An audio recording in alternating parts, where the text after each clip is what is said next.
Yo mga kapoche, kamusta kayo? So ngayong araw na to, ang gagawin natin, meron tayong aktibidad.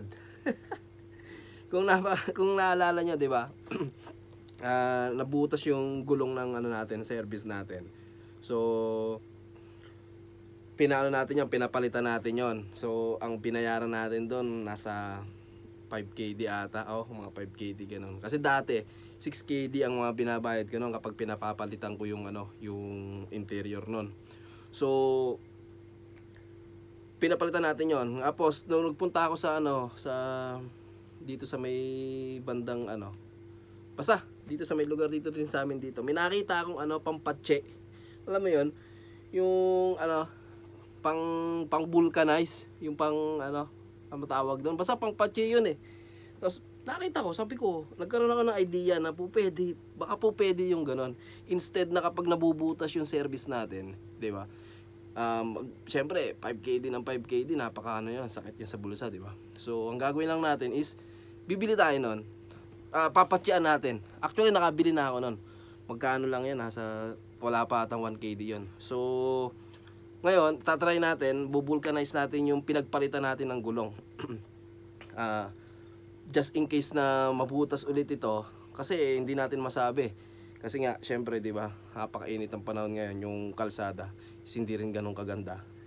Kaya hindi natin maiwasan na mabutas ulit yung gulong. So, ngayon, te-testing natin i-vulcanize yung ipatsian yung gulong na pinagpalitan natin dito. Actually, maliit lang naman yung butas niyan eh. Wait lang, pakita ko rin sa inyo. Dito yan.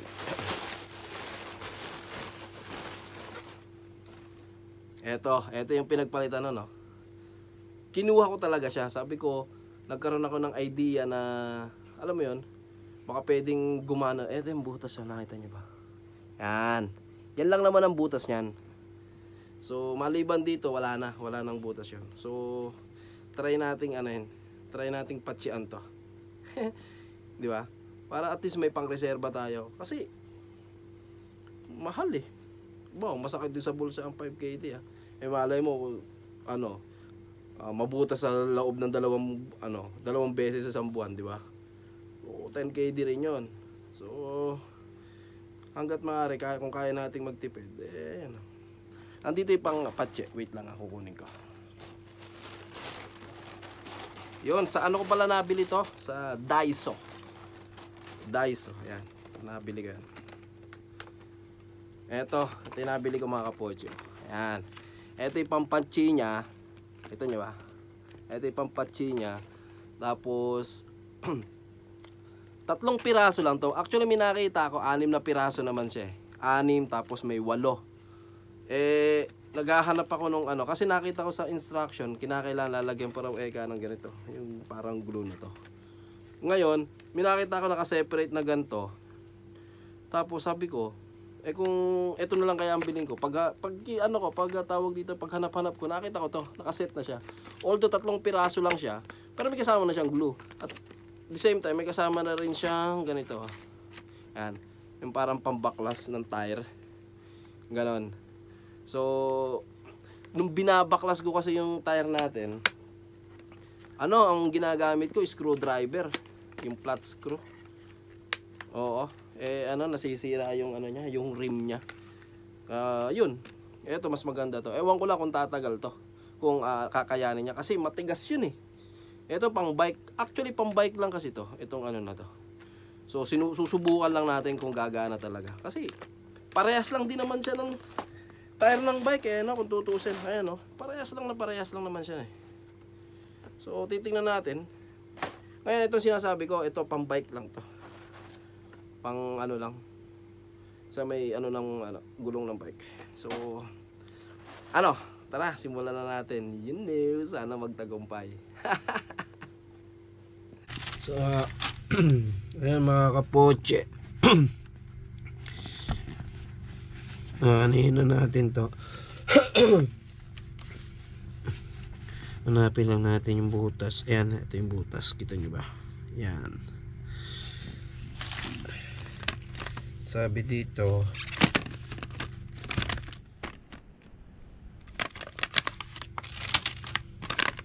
lalagyan lang ng konti nito.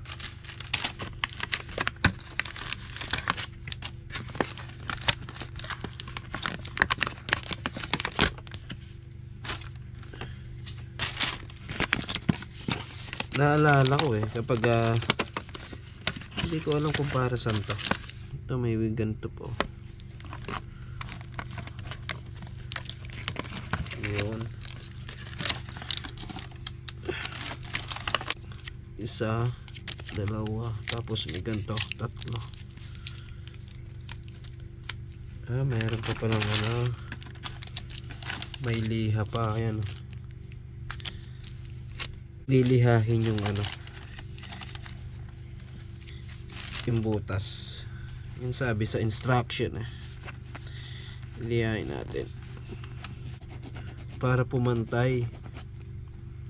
Sabi, pasensya nyo ni boses ko garalgal. Kaya hapon. Yan sabi dyan. Kita nyo ba? Lihahin, lagay ng glue, tapos takpan. Saktong sakto to. Malaki naman siya. Ito lang naman yung butas. Ganyan. Ito naman kaya lagay natin. Medyo malaki. Yan. Ito. Yan, ganyan yan. Tatlang muna natin.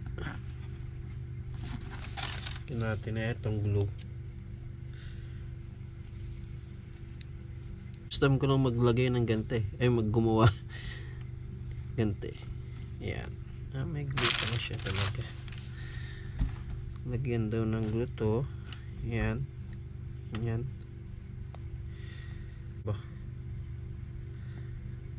Ganyan lang.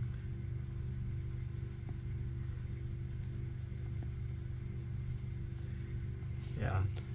Kita nyo ba?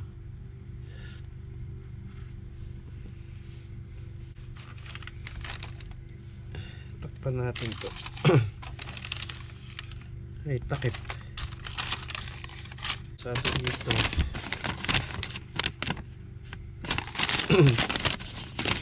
Baliktad. Hintayin natin to mga 2 to 3 minutes.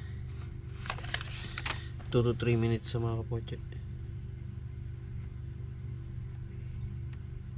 3 minutes. Hintayin natin yan. Tsaka natin lalagay itong patse. Naman to tayo. 600 pills lang pala to. Bili natin dito. Kukumpara mo sa 6KD. Okay na yung mga kapotse. Dikit natin to.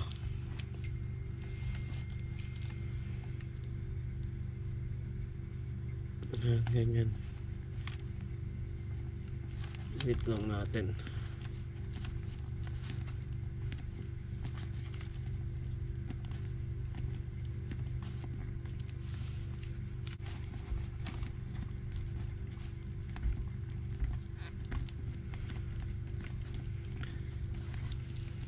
Dapat pala nilagyan pa natin ng glue dito. Dapat pala malaki yung glue. Lalagyan pa ulit natin ng glue rito para dumikit yung niya. Eto. Okay na siya mga kapotse. Didikit lang natin yan. Tapos siguro 24 hours. Hindi naman natin minamadali ito Tapos bukas natin tatanggalin. Yun okay na yan.